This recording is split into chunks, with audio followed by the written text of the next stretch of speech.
Vous savez, il y a quelque chose de curieux dans notre façon de parler de l'attitude mentale positive. On la décrit comme une forteresse, un mur à construire, brique par brique, pour se protéger du chaos du monde. On s'imagine devenir des guerriers de la positivité, armés d'affirmations, brandissant des boucliers d'optimisme, repoussant chaque pensée négative comme un ennemi. Mais si je vous disais que cette approche fragilise votre esprit, et si la vraie force n'était pas de résister, mais de s'adapter? L'esprit est comme l'eau. Plus il apprend à s'écouler, plus il devient puissant. Commençons par l'essentiel.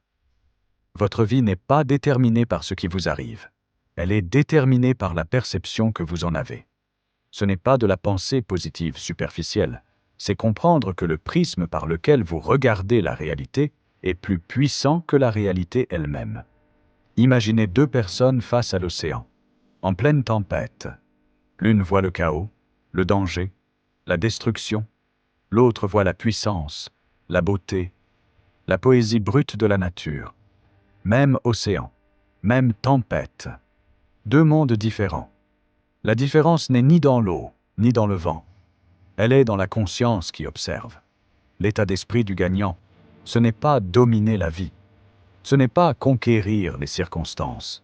C'est voir clair, rester stable et avancer, même quand les vagues frappent.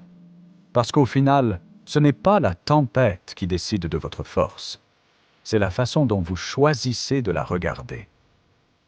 Abonnez-vous pour plus de réflexions positives et de motivation au quotidien.